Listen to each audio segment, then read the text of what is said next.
Avouons-le, les marais sont plutôt inquiétants.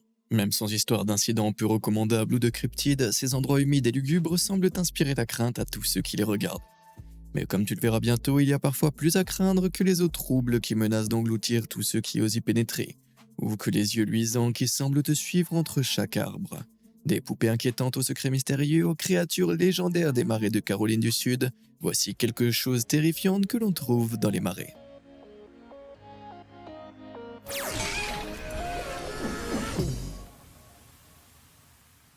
Les sœurs de Chucky. En octobre 2014, lorsque l'adjoint principal, Joe Selinger, a brièvement aperçu ce qui ressemblait à deux poupées de porcelaine en passant dans les marécages de Bear Creek Swamp en Alabama au bord de l'autoroute, il n'y a pas prêté attention.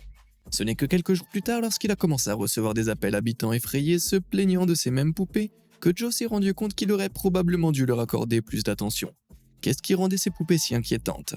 Eh bien, lorsque Joe et ses collègues policiers ont regardé de plus près, ils ont récupéré non pas deux, mais 21 poupées dans l'eau, toutes étrangement embrochées sur des piquets de bambou. La majorité des poupées étaient en porcelaine et beaucoup avaient le visage recouvert de ce qui semblait être de la peinture blanche d'aérosol. Même si Joe pensait qu'il s'agissait probablement d'une farce, il ne pouvait s'empêcher d'être effrayé par sa découverte. D'autant plus que le marais de Bear Creek avait une certaine réputation en matière de bizarrerie et de sinistrose. Les habitants de la région rapportent souvent avoir entendu de fortes détonations provenant des profondeurs du marais. Et comme un rite de passage, des générations d'adolescents y sont entrés la nuit à la recherche de créatures et d'esprits en colère que les habitants appellent les Haines, et qui erraient dans les régions brumeuses. Au final, personne ne s'est manifesté pour récupérer ces poupées, et Joe a classé l'incident dans la catégorie des mystères non résolus les plus étranges et les plus effrayants de la région. Mais l'Alabama n'est pas le seul endroit à avoir un problème de poupées effrayantes dans ses marécages. Les 406 habitants de la petite ville australienne de Lucinda sont depuis longtemps terrifiés par une certaine poupée hantée perchée sur une balançoire à côté du marais voisin. De nombreux habitants croient que la poupée est un signe de malchance, et que le simple fait de lui dire bonjour suffit à garantir l'échec des sorties de pêche et de dangereux problèmes de moteur pour les bateaux qui se dirigent vers la mer à proximité. Personne ne sait vraiment comment la poupée s'est retrouvée là, et la plupart des gens sont trop méfiants pour creuser la situation. Cela dit, certains prétendent que la poupée a été placée là par un couple âgé de la région qui voulait simplement ajouter une touche de couleur au marécage environnant.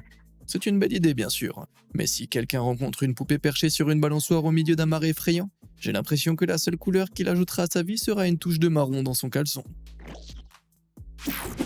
Découverte des Everglades. En octobre 2020, les chasseurs de serpents Ryan Osborne et Kevin Pavlidis se sont préparés à une dure journée de travail consistant à traquer et à capturer des pythons de Birmanie autour des zones humides des Everglades en Floride. Cette espèce, qui s'est établie en Floride à la suite d'animaux domestiques échappés et relâchés, n'a pas de prédateurs naturels dans la région et sa population a explosé ces dernières années, décimant les espèces végétales et animales indigènes. Ryan et Kevin savaient que s'ils parvenaient à en attraper ne serait-ce qu'un seul, ils pourraient recevoir jusqu'à 150 dollars de récompense. De l'argent facile à gagner, si toutefois tu as l'étoffe de l'emploi. Et Ryan et Kevin chassaient le long du L28 Tieback, un canal situé à environ 56 km à l'ouest de Miami. Lorsque, juste avant minuit, ils ont repéré un serpent femelle incroyablement long qui se faufilait dans les eaux marécageuses. Kevin, qui n'avait jamais vu un serpent aussi gros, n'a pas pu empêcher ses mains de trembler alors qu'il se lançait à sa poursuite.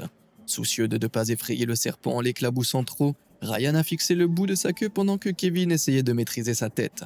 Le serpent a immédiatement commencé à se tordre et il a fallu toute la force des deux hommes pour empêcher le python de se libérer et de s'enrouler autour de l'un d'entre eux. Enfin, une fois qu'ils ont réussi à sortir la bête glissant du canal, Ryan et Kevin ont pris un moment pour se réjouir de la taille gigantesque de la bête. Lorsqu'ils l'ont fait peser, le serpent atteignait le poids impressionnant de quasiment 50 kg et avec des mesures de 5,71 m. Il a arraché le record mondial du plus long python birman jamais capturé en Floride. Aussi impressionnant et horrifiant que cela soit, le python qui a battu le record n'est en fait qu'un des 5000 pythons birmans retirés des Everglades entre 2017 et 2020. Alors la prochaine fois que tu te retrouveras à barboter dans les marais et les marécages de Floride, si tu sens quelque chose de grand, de méchant et d'écailleux frôler tes pieds, ce n'est peut-être pas un alligator. Le siffleur. Lorsqu'il avait 8 ans, l'utilisateur de Reddit Bing Bong A234 aimait se promener tard le soir avec sa mère et le chien de la famille. Les rues étaient plutôt calmes la plupart du temps, leur quartier étant situé dans la banlieue de Lansing dans le Michigan, bordant un marécage plutôt lugubre. Un soir particulier vers 23 h, alors que Bing Bong et sa mère se promenaient au bord du marais, un bruit sinistre a résonné dans l'air. Un sifflement.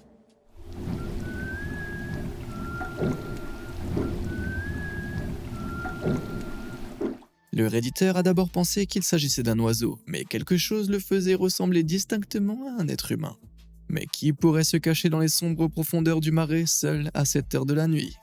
La tonalité du sifflement a continué à monter et à descendre, et la mère de Bing Bong s'est visiblement inquiétée. Elle a saisi la main du Redditeur et l'a fait rentrer immédiatement à la maison, sans jamais expliquer pourquoi. Et à 8 ans, Bing Bong n'a pas vraiment pensé à demander. 2 ans se sont passés et avec l'incident perdu au fond de son esprit, le Redditeur a décidé de sortir à nouveau son chien un soir, mais cette fois-ci seul.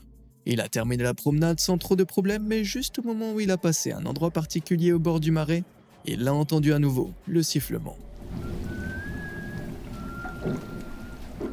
Dès qu'il l'entendit, un frisson lui parcourut l'échine.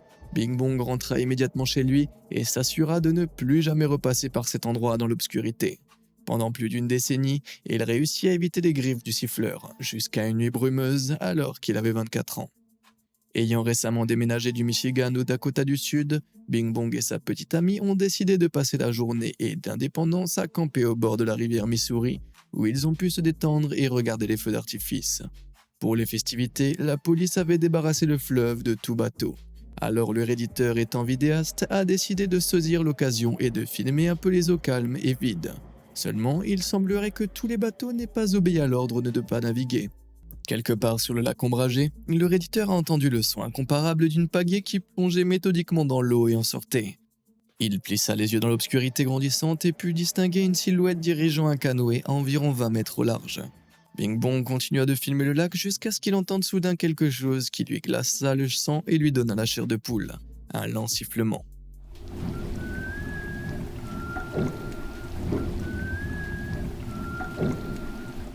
Exactement le même sifflement qu'il avait entendu il y a des années. Incapable de distinguer le visage du siffleur dans l'obscurité, Bing Bong a essayé d'être rationnel à propos de tout cela. Il ne pouvait pas s'agir du même siffleur, n'est-ce pas? Eh bien, ce qui s'est passé ensuite l'a encore plus convaincu. Lorsque le siffleur s'est retrouvé en face de Bing Bong sur le lac, il arrêta de pagayer, se tourna vers lui et émit son son caractéristique une fois de plus. Quelques instants passèrent et le siffleur ne bougea pas d'un poil. Ce n'est que lorsque le Redditeur se leva et cria droit sur eux, leur demandant qui ils étaient, qu'ils se retournèrent et pagayèrent hors de leur vue. Il faisait trop sombre pour que Bing Bong puisse filmer la personne qui se trouvait sur le canoë, mais il a réussi à filmer le sifflement avant qu'il ne disparaisse complètement. Écoute-le.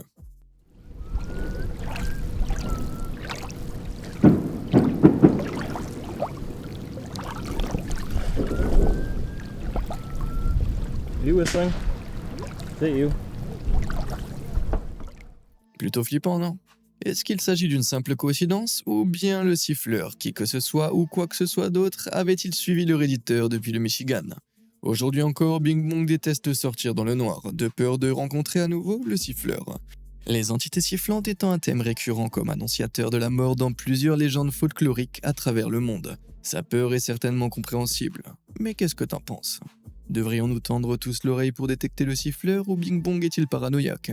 Ou pire, est-ce qu'il ment pour marquer des points sur internet? Dis-moi ce que t'en penses dans les commentaires. L'homme lézard de Bishopville. Le 29 juin 1988 à 2h du matin, Christopher Davis, 17 ans, rentrait chez lui en voiture après avoir travaillé à Bishopville, en Caroline du Sud, lorsqu'il a crevé un pneu au bord du marais de Scape Ore. Christopher est sorti de la voiture pour changer le pneu lorsqu'il entendit ce qui ressemblait à quelqu'un qui courait de plus en plus fort. Puis soudain, il émergea de l'obscurité. Une créature humanoïde de 2 mètres de haut avec des yeux rouges flamboyants, une peau écailleuse verte et de longues griffes noires. Christopher sauta dans sa voiture pour se mettre à l'abri, mais la créature ressemblant à un lézard l'a attaqué, arrachant le rétroviseur et creusant le toit. Incapable de rentrer à l'intérieur, la créature s'est fatiguée et s'est enfuie, laissant Christopher en vie pour raconter son histoire. C'est le récit que le jeune homme de 17 ans a immédiatement fait au bureau du shérif du comté de Lee, qui ne l'a pas vraiment pris au sérieux, jusqu'à ce que l'homme lézard frappe à nouveau. Au cours de l'été, d'autres voitures, la plupart inoccupées heureusement, ont été attaquées dans les environs du marais de Scape Ore. La police est arrivée à plusieurs reprises pour trouver des ailes arrachées, des antennes tordues et de profondes éraflures le long des carrosseries des voitures. Très vite, d'autres personnes ont signalé avoir vu un énorme homme écailleux rôder dans les marécages et les médias se sont emparés de ces histoires. La station radio locale WCOS a même offert une récompense d'1 million de dollars à toute personne capable de capturer la créature vivante. Cependant, à l'arrivée de l'hiver, les observations de l'homme lézard s'arrêtèrent. Son règne de terreur estival était apparemment terminé, bien que la figure légendaire ait fait de brèves réapparitions au cours des décennies suivantes avec des observations occasionnelles et quelques attaques de véhicules, toujours dans les environs du marécage de Bishopville. Les visiteurs du marais de Skyport sont encouragés à rester vigilants, même encore aujourd'hui, juste au cas où l'homme lézard de Bishopville déciderait de se montrer. Alors si tu te trouves dans la région, tu ferais bien de garder l'œil ouvert. Que l'homme lézard soit réel ou qu'il s'agisse simplement d'un ado déguisé qui aime faire des farces, ou même d'une sorte d'alligator déformé, le rencontrer sans préparation n'aurait rien d'amusant. Avant de plonger dans les eaux troubles de notre prochaine découverte terrifiante des marais, pourquoi ne pas prendre un moment pour donner un coup de pouce à cette vidéo? Et n'oubliez pas de t'abonner à Truc de Fou pour ne manquer aucun de mes derniers téléchargements. Maintenant, j'espère que t'as mis tes bottes de pluie parce que les choses sont sur le point de devenir un peu plus boueuses. Figé dans le temps. Au printemps 2012, les touristes de Séné, une réserve naturelle française, ont été horrifiés lorsqu'un jour, deux figures incroyablement effrayantes sont apparues de nulle part dans les marais.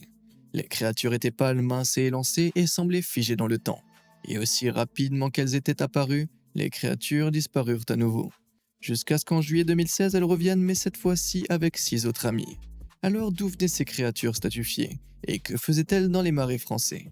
Eh bien, aussi réelles que ces créatures semblent être, elles ont en fait été conçues et fabriquées à la main par la sculptrice et artiste française Sophie Prestigiacomo, pour refléter la relation souvent compliquée de l'humanité avec la nature. Chacun des personnages est modelé sur des structures métalliques avec de la boue et des algues, qui après avoir été laissées assécher, prennent l'apparence d'une peau.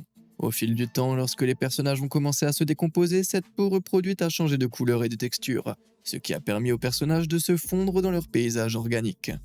Même si les créatures des marais de Sophie ont un aspect inquiétant et cryptique, leur nature changeante leur confère une certaine beauté. Enfin, si tu trouves séduisants les lambeaux de peau gorgés d'eau des marais.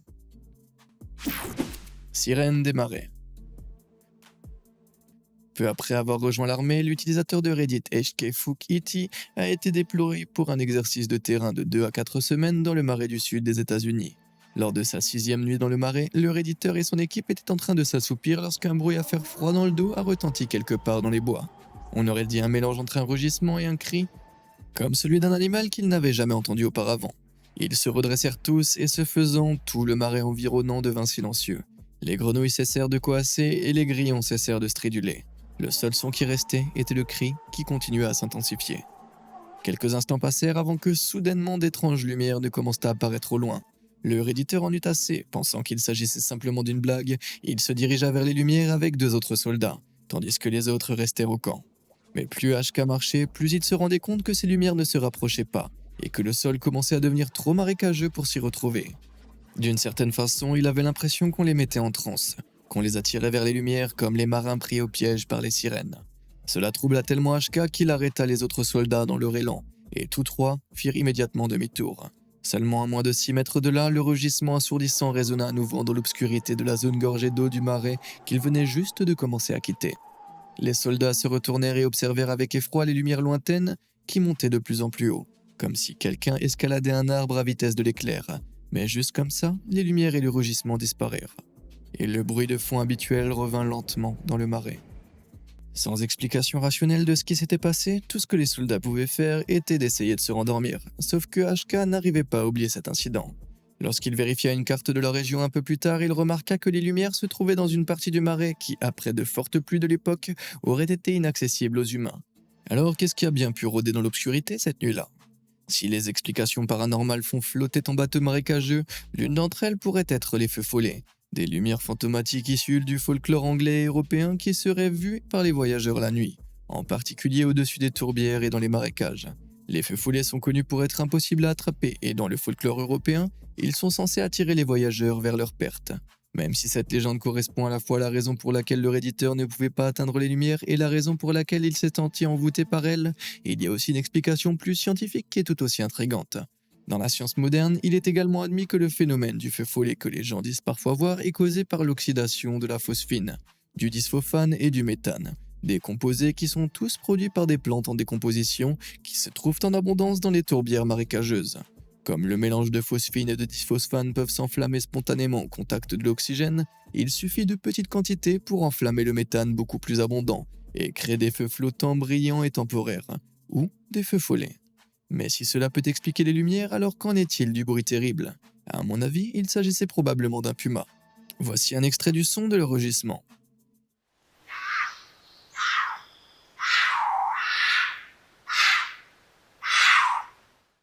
Ça semble correspondre à la réalité, n'est-ce pas? Même s'il y a une explication rationnelle à ce que le Redditeur a rencontré, j'admets que je serais moi aussi terrifié si j'entendais ce son et voyais ces images au milieu d'un marais tout sombre. 2. C'est la foule. En juillet 2020, Peter Joyce, un kayakiste expérimenté, s'amusait comme un fou à descendre une section de la rivière Waccamaw en Caroline du Nord qu'il n'avait jamais explorée auparavant, lorsque tout à coup, l'aventure dont il rêvait se transforma en un véritable cauchemar. Alors qu'il descendait la rivière en pagayant, admirant les marées environnants et leur faune, Peter entendit ce qu'il l'a d'abord pris pour un poisson qui sautait sur sa gauche. Eh bien, disons que ce n'était pas forcément un poisson. Vérifions-le.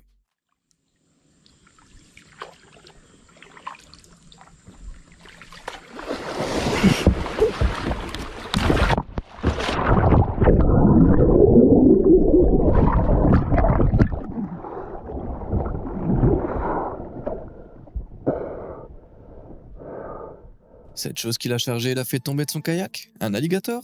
Tout au long de l'incident, Peter a dit qu'il n'avait pas la moindre idée de ce qu'il se passait.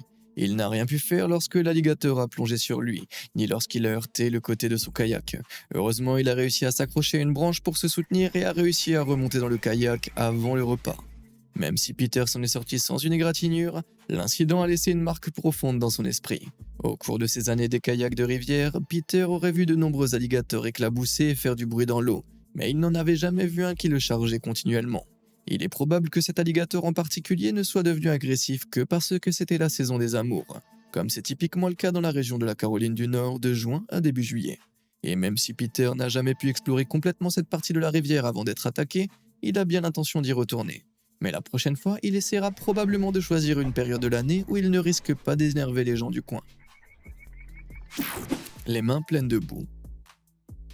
Dans les années 90, l'utilisatrice de Reddit Annie Oakley et son mari logeaient chez ses beaux-parents dans un marais boisé de 4 hectares, en attendant que leur propre maison soit prête à être emménagée.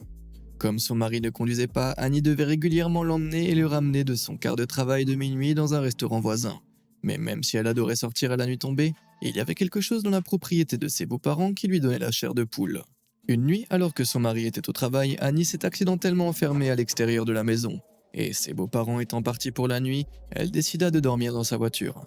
Cependant, vers 3 heures du matin, la redditrice se réveilla et constata que son cœur s'accélérait de façon inexplicable, et que ses cheveux se dressaient sur la tête. C'était comme si elle était réveillée d'un cauchemar, sauf qu'elle ne se souvenait pas en avoir fait un. Annie commençait tout juste à se rendre compte de la réalité lorsqu'elle entendit quelque chose de l'extérieur. Un bruit de traînée sur le gravier et un léger tapotement sur la carrosserie de sa voiture.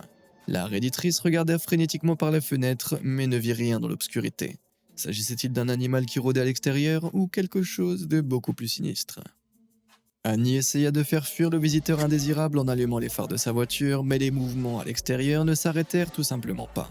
Cela se poursuivit jusqu'au lever du soleil, jusqu'à ce qu'Annie parte finalement chercher son partenaire au restaurant. Mais ce n'est pas parce que la nuit est finie que ses problèmes n'appartiennent au passé.